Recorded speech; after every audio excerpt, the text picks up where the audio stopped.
Wireless application protocol. हम बात करेंगे कि वायरलेस एप्लीकेशन प्रोटोकॉल है क्या। तो हम देखते हैं कि वायरलेस एप्लीकेशन प्रोटोकॉल की अगर हम बात करें तो यह एक संचार प्रोटोकॉल, क्या यह एक संचार प्रोटोकॉल है। ओके, जो मोबाइल सेलुलर सिस्टम के लिए डेटा आदान प्रदान, डेटा एक्सचेंज की अनुमति प्रदान करता है। वायरलेस एप्लीकेशन प्रोटोकॉल की हम बात कर रहे थे, तो वायरलेस एप्लीकेशन प्रोटोकॉल WAP का प्रयोग मोबाइल फोन्स, किसके लिए? मोबाइल फोन्स के द्वारा इंटरनेट से जुड़ने, कनेक्ट और इंटरनेट पर उपलब्ध सेवाओं यानी सर्विस तथा सूचनाओं, इंफॉर्मेशन के लिए किया जाता है। ठीक है, तो हम लोग वायरलेस प्रोटोकॉल की हम लोग बात कर रहे थे, तो इसमें देखा कि यह संचार प्रोटोकॉल अर्थात एक कम्युनिकेशन प्रोटोकॉल है, नंबर 1। उसके बाद अगर हम बात करें तो मोबाइल सेलुलर सिस्टम्स के लिए, किसके लिए? मोबाइल सेलुलर सिस्टम के लिए डेटा का आदान प्रदान यानी डेटा एक्सचेंज के लिए अनुमति प्रदान करता है। उसके आगे और देखते हैं कि वायरलेस एप्लीकेशन प्रोटोकॉल WAP का प्रयोग मोबाइल फोन्स के द्वारा इंटरनेट से जुड़ने अर्थात कनेक्ट और इंटरनेट पर उपलब्ध सूचनाओं या सेवाओं, सर्विस तथा सूचनाओं के लिए किया जाता है। यानी हम यूज करते हैं, सूचना की बात करें और सर्विस की बात करें तो ये दोनों के लिए किया जाता है। आगे हम देखते हैं, आगे हम बात करते हैं कि यह प्रोटोकॉल मार्कअप लैंग्वेज क्या है।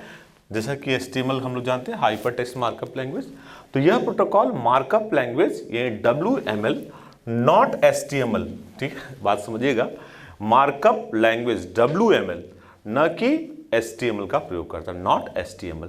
WML को XML, अगर हम WML की बात करें तो WML को XML 1.0 एप्लीकेशन, XML 1.0 एप्लीकेशन के रूप में परिभाषित किया गया। WAP की बात करें तो मोबाइल डिवाइस के लिए वेब एप्लीकेशंस बनाने में सक्षम बनाता है, ये वेब एप्लीकेशन को बनाने में उसको इनेबल करता है। आगे अगर हम वेब की बात करें तो वेब प्रोटोकॉल स्टैक की बात करें तो एप्लीकेशन लेयर यानी WAE, ट्रांजैक्शन लेयर WSP, तो एप्लीकेशन लेयर WAE है और ट्रांजैक्शन लेयर जो है WSP है।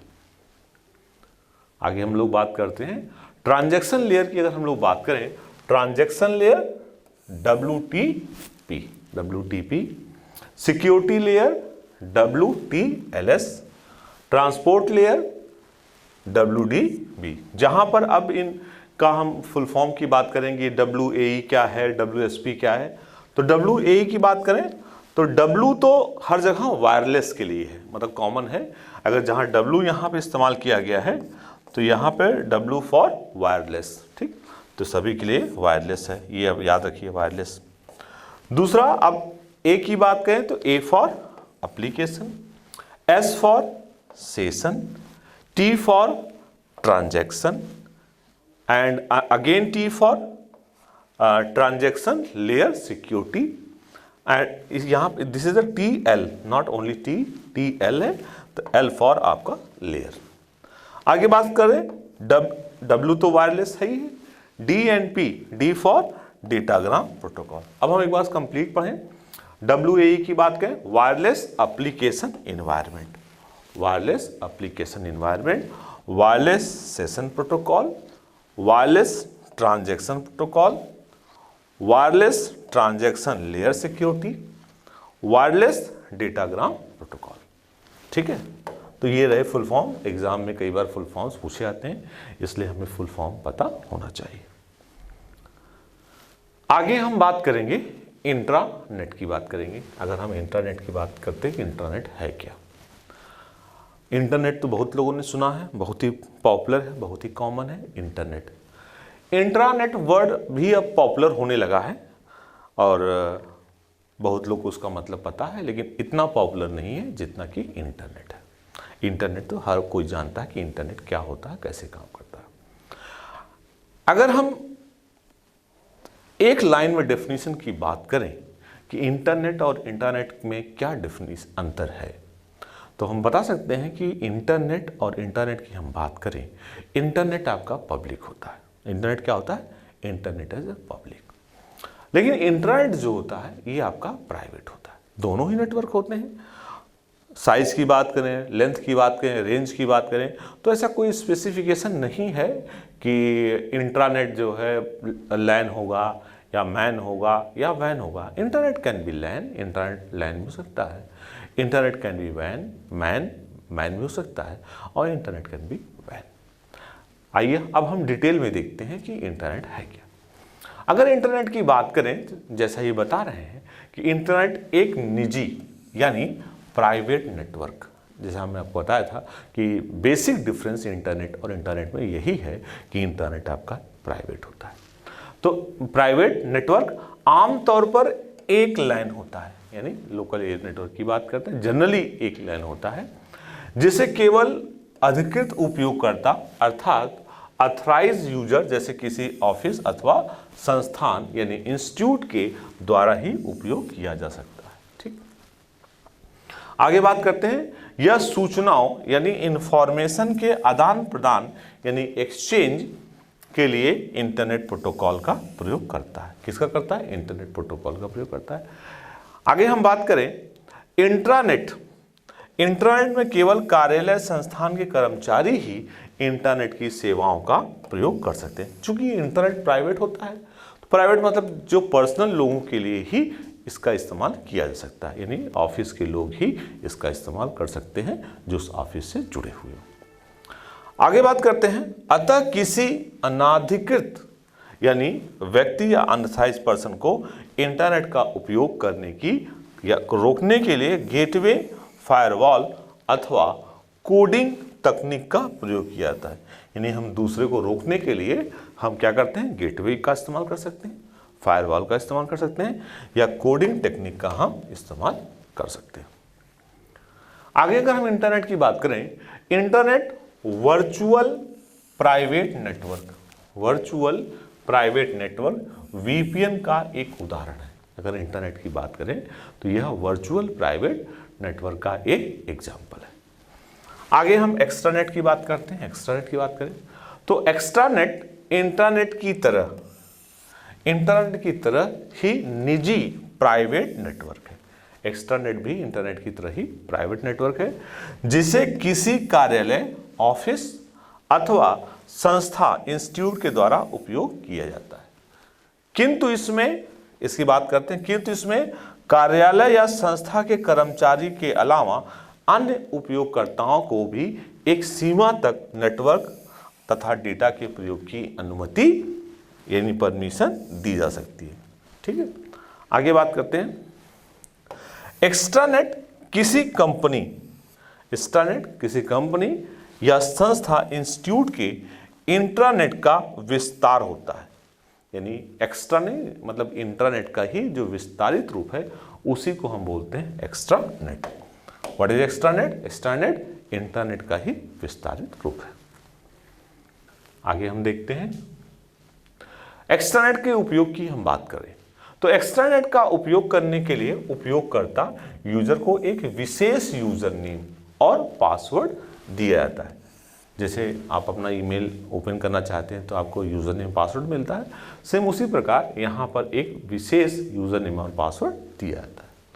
आगे बात करें, किसी व्यवसायी, बैंक यानी कॉमर्शियल बैंक का निजी नेटवर्क यानी प्राइवेट नेटवर्क एक्स्ट्रानेट का उदाहरण है। ये क्या है? एक्स्ट्रानेट का उदाहरण।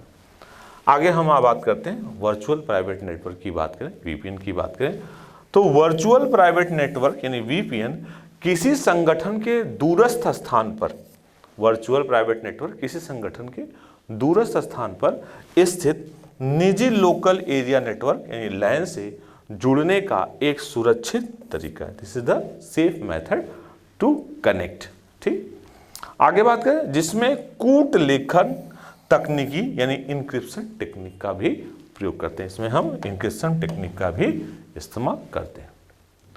आगे बात करते हैं इसके द्वारा निजी सूचनाओं यानी पर्सनल इंफॉर्मेशन का आदान प्रदान यानी एक्सचेंज करने के लिए इंटरनेट किसी सार्वजनिक नेटवर्क यानी पब्लिक नेटवर्क का प्रयोग किया जाता है। ये पब्लिक नेटवर्क का हम इसकी मदद से प्रयोग करते हैं। आगे बात करें वर्चुअल प्राइवेट नेटवर्क, तो वर्चुअल प्राइवेट नेटवर्क वीपीएन तकनीकी यानी वैश्विक इंटरनेट यानी ग्लोबल इंटरनेट के माध्यम से निजी संचार यानी प्राइवेट कम्युनिकेशन और सार्वजनिक संचार यानी पब्लिक कम्युनिकेशन दोनों की अनुमति देता है। ये मतलब प्राइवेट और पब्लिक दोनों की अनुमति प्रदान करता है। आगे बात करते हैं वर्चुअल प्राइवेट नेटवर्क वीपीएन अनिवार्य रूप से इसेंशियली एक पारंपरिक नेटवर्क यानी कन्वेंशनल नेटवर्क के भीतर एक तार्किक लॉजिकल वर्चुअल नेटवर्क है।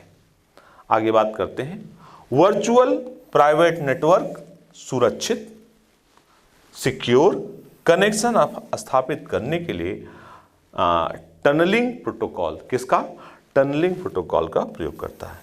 तो इस बात का हमें ध्यान रखना होगा कि अगर पूछा जाए एग्जाम में कि वीपीएन किस प्रोटोकॉल का यूज़ करता है कनेक्शन इस्टेब्लिश करने के लिए, तो हम कह सकते हैं कि टनलिंग प्रोटोकॉल का इस्तेमाल करता है। आइए हम और आगे देखते हैं। आगे इसमें अथेंटिकेशन की बात कर रहे हैं। यह प्रमाणीकरण यानी अथेंटिकेशन अखंडता यानी इंटीग्रिटी और गोपनीयता प्राइवेसी प्रदान करने के लिए टनल मोड, कौन सा मोड? टनल मोड में आईपी सुरक्षित यानी आईपी सिक्योर का उपयोग करता है। किसका उपयोग करता है?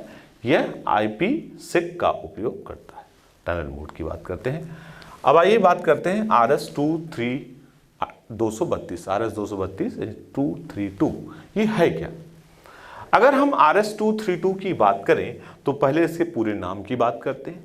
इसका पूरा नाम अनुशंसित मानक संख्या। अब R for recommended, R is used for recommended and standard number, recommended standard number 232 है। यह मूल यानी ओरिजिनल, यह मूल सीरियल पोर्ट इंटरफेस यानी ओरिजिनल सीरियल पोर्ट इंटरफेस का मानक है। आगे अगर हम बात करें RS-232 की तो प्रायः कंप्यूटर के सीरियल पोर्ट से जुड़ा होता है। यह सीरियल पोर्ट से जुड़ा होता है, यानी RS-232 की बात करें तो ये सीरियल पोर्ट से जुड़ा होता है। व्यक्तिगत कंप्यूटर यानी आपकी पर्सनल कंप्यूटर में मॉडेम, माउस तथा प्रिंटर आदि बाह्य युक्तियां यानी पेरिफेरल डिवाइस को जोड़ने का कार्य RS-232 करता है। क्या करता है? RS-232 इसको जोड़ने का कार्य करता है। आइए और इसको हम और देखते हैं, समझते हैं। RS-232 एक मजबूत इंटरफेस है। ये क्या है? एक मजबूत इंटरफेस है जिसकी गति, अगर इसकी हम गति की बात करें तो 115200 बॉड है तथा यह प्लस या माइनस, मतलब प्लस में या माइनस में 15 वोल्ट के रूप में उच्च और निम्न हाई एंड लो संकेत वोल्टेज सिग्नल वोल्टेज को संभालता या हैंडल करता है। नेक्स्ट क्लास में हम लोग मॉड्यूलेशन के बारे में पढ़ेंगे।